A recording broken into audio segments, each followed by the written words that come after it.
जातीनिहाय जनगणनेला मंजुरी दिली आहे.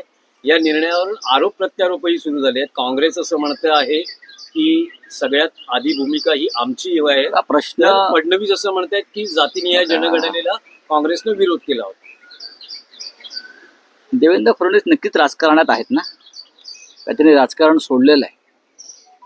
त्यांचं काय आकलन, वाचन, चिंतन गेल्या 10 वर्षापासून राहुल गांधी सातत्यानं जातीय गणनेची मागणी करतात. सातत्यानं त्यांची पार्लमेंट मधली भाषणं बघा, जाहीर सभातली भाषणं बघा, यांच्या कानात का बोळे भरलेत का? आणि प्रश्न असा आहे, आणि भारतीय जनता पक्षाची पार्लमेंट मधली भाषणं बघा. जातीय गणनेला कोणी विरोध केलाय हे पार्लमेंट मधला रेकॉर्ड तुम्हाला सांगतो. हा एक सामाजिक न्यायाचा विषय, सोशल जस्टिस ज्याला म्हणतो. या देशातला बहुजन समाजाच्या संदर्भातला हा निर्णय महत्वाचा आहे. हा निर्णय सरकारने जरी घेतला असला, कॅबिनेटने घेतला, त्याबद्दल आम्ही त्यांचे आभारी आहोत. पण कॅबिनेटने जो हा निर्णय घेतलाय त्याचं संपूर्ण श्रेय या देशाची जनता आणि बहुजन समाज, दलित, शोषित, पीडित याचं श्रेय फक्त राहुल गांधी यांना देत आहे. आता ह्यांच्या पोटात दुखते, त्याला आपण काय करणार? सरकार मोदी की और सिस्टीम राहुल की. काय म्हणतोय मी? सरकार मोदीची आणि सिस्टीम राहुलची चाललेली आहे. राहुल गांधींनी सातत्याने हा विषय उचलून धरल्यामुळे शेवटी, आणि मुहूर्त कोणता निवडला, किती महत्वाचा विषय आहे बघा. पहलगाम हल्ल्यानंतर सरकारला जे प्रश्न विचारले जात आहेत त्याच्यावरचं थोडंसं लक्ष समाजाच्या बाजूला व्हावं म्हणून अगदी देश हृदयाच्या छायेत असताना त्यांनी हा महत्वाचा निर्णय, ऐतिहासिक निर्णय घेतलेला आहे. हे सुद्धा विसरता येणार नाही. म्हणजे किती महत्वाचा विषय. बिहारच्या निवडणुका आहेत, पश्चिम बंगालच्या निवडणुका आहेत.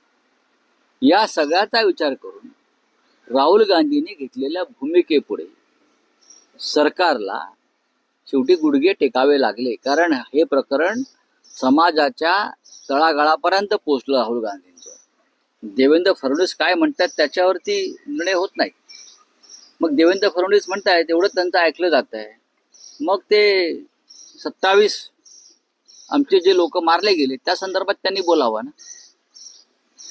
श्रेय ज्याला द्यायचंय त्यांना द्यावं लागेल.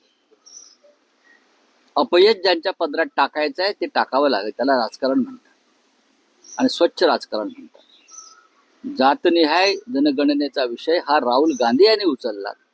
तोपर्यंत या देशातल्या बहुसंख्य जनतेला त्याविषयी माहिती नव्हती. राहुल गांधींविषयी आधी लोक म्हणायचे काय प्रश्न करतो. तुमच्याच भारतीय जनता पक्षाचा अनुराग ठाकूरचं भाषण पार्लियामेंट मधलं, जिसकी जात की पता नहीं वो जातीय जनगणना की बात कर रहे, राहुल गांधी विषयी अत्यंत घाणेरडे उद्गार काढलेले आहेत. म्हणजे विरोध कोणाचा होता? तर विरोध भारतीय जनता पक्षाचा.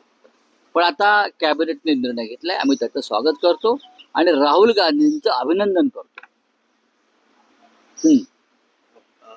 सर, हिंदी में जानना चाहेंगे कि जातीय जनगणना करवाने का फैसला जो है कल लिया गया है, इसके ऊपर जो है आरोप प्रत्यारोप शुरू हो गए. आरोप प्रत्यारोप देवेंद्र फडणवीस की बात आप भूल जाइए. उनको लेवल की बात समझ में नहीं आती, राष्ट्रीय लेवल की. समझा ना. राहुल गांधी जी लगभग 10 साल से, चाहे पार्लियामेंट हो चाहे और कोई मंच हो, जातीय जनगणना की बात करते आए हैं. जिस जाति का जितना हिस्सा है उनका हक उनको मिलना चाहिए. ये पूरा बहुजन समाज की बात है. देवेंद्र फडणवीस जी को समझ में नहीं आएगी, उनकी विचारधारा अलग है. देवेंद्र फडणवीस की विचारधारा उस जातीय जनगणना में नहीं बैठती. ये बहुजन समाज की बात है, मैं ये बोल रहा हूं. ये राहुल गांधी का श्रेय है. जरूर कैबिनेट ने निर्णय लिया, लेकिन राहुल गांधी 10 साल से ये बात कहते आए हैं. तो मैं इतना ही कहूंगा, सरकार मोदी की और सिस्टम राहुल जी की चल रही है और ये चलती रहेगी. आने वाले दिनों में देखो क्या होता है. सरकार को झुकना पड़ा. राहुल जी ने जो बात कही बार बार इस बारे में, वो समाज के देश के आखिरी तबके तक चली गई। तो बिहार चुनाव सामने है, फिर पश्चिम बंगाल है, फिर और कुछ है, तो सरकार को निर्णय लेना पड़ा। दूसरी बात, राजनीति उसमें भी है। ये पहलगांव हमले के बाद जिस प्रकार का माहौल पूरे देश में बना है, लोग मोदी जी से सवाल पूछने लगे हैं, तो सवाल के ऊपर का ध्यान हटाने के लिए भी ये निर्णय जल्दबाजी में लिया गया। नहीं तो इतने साल से हम बोल रहे हैं, तब निर्णय नहीं लिया, लेकिन कल ले लिया। युद्ध का माहौल है, लोग सवाल पूछ रहे हैं मोदी जी को और अमित शाह को। हाँ, तो ये भी एक मुद्दा है। सर, महाराष्ट्र दिन आहे आज. काय वाटतं गेल्या 2-3 वर्षांमध्ये जे सरकार आहे महाराष्ट्रात प्रगती झाली का? आणि मुख्यमंत्र्यांनी देखील आणि उपमुख्यमंत्र्यांनी देखील प्रगतीचा पाढा वाचलेला आहे आणि जनतेला शुभेच्छा. प्रगतीचा पाढा वाचणं आणि प्रगती पुस्तकावर शेरा असण्यात फरक आहे. पाढे वाचायला काय झालं त्यांना? कुठे आहे महाराष्ट्र? जो महाराष्ट्राचा एक बाणा होता, कणखर, खणखणीत, बाणेदार, दिल्ली पुढे झुकणारा महाराष्ट्र गेल्या 3 वर्षात निर्माण झाला. हे आता काय होर्डिंग लावतायत की सह्याद्री चाललेला आहे. कोण सह्याद्री? हिमालयाच्या मदतीला, असं काही होर्डिंग लागलेत आहे.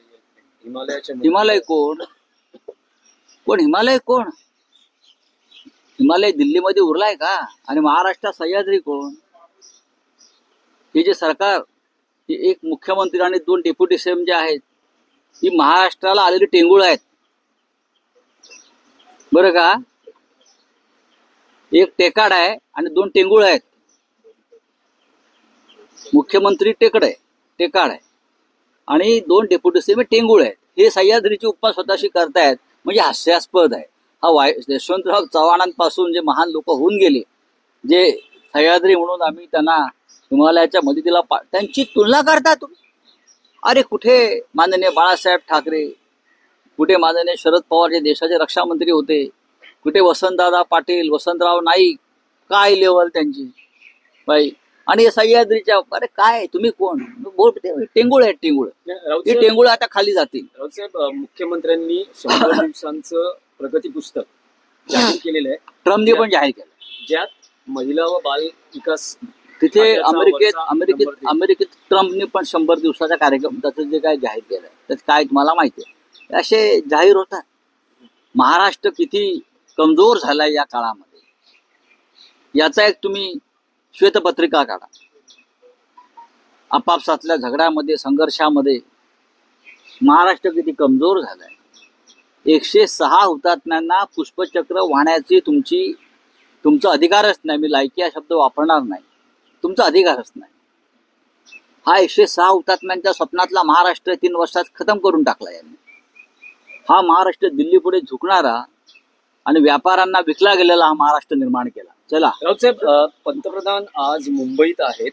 पहिल्या जागतिक ऑडिओ व्हिज्युअल आणि मनोरंजन शिखर परिषदेचं पंतप्रधानांच्या हस्ते उद्घाटन होतं. बघा, बेलगावमध्ये 27 लोकांचा मृत्यू झाला, त्यातले 6 लोक महाराष्ट्रातले. निदान 7 दिवस तरी दुखवटा पाळायला पाहिजे होता ना प्रधानमंत्र्यांनी. महाराष्ट्रामध्ये मनोरंजनाच्या कार्यक्रमाला येत आहेत. 24 तासात बिहारमध्ये प्रचाराला गेले आणि राष्ट्रभक्ती आम्हाला शिकवत आहेत. हे आम्हाला राष्ट्रभक्ती शिकवतायत, हे आश्चर्य आहे. अजून त्यांचा किंकाळ्या ज्या आहेत कुटुंबियांच्या आणि मृतांच्या आमच्या कानामध्ये घुमतायत, हृदयामध्ये आमच्या वादळ उठलं आहे. आणि प्रधानमंत्री आज इथे येऊन प्रवचन देणार, सांस्कृतिक कार्यक्रमात, राजकीय कार्यक्रमात, ही देशभक्ती यांची आहे. हे पाकिस्तानशी लढणार आहे, हे ढोंग आहे. राऊतसाहेब, तुम्ही गेल्या अनेक दिवसांपासून एक विषय बोलत होता. अखेर मुख्यमंत्री देवेंद्र फडणवीस यांनी वर्षा या शासकीय निवासस्थानी गृहप्रवेश केलेला आहे. काल गृहप्रवेशाची विधिवत पूजा झाल्यानंतर आता मुख्यमंत्री अजून काही पूजा राहिल्या आहेत त्यांच्या मुलीलाही 10वी परीक्षेत घवघवीत यश मिळाले, 92% मिळालेले आहे. ते सागर बंगल्यावर तिने अभ्यास केला म्हणून तिला 92% यश मिळालं. सागर बंगल्याचं यश आहे ते. ती मुलगी हुशारच आहे. आणि मुख्यमंत्र्यांच्या मुलीला 92% मिळाले म्हणजे महाराष्ट्राला 92% मिळाले. कौतुक आहे त्या मुलीचं मला. आता ती वर्षावर गेलेली आहे.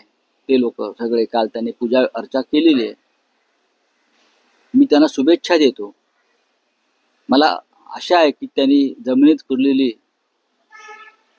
गुवाहाटीवरून आणलेली मंतरलेली शिंग जमिनीतून बाहेर काढून त्याचं विसर्जन केलं असेल अशी मला आशा आहे.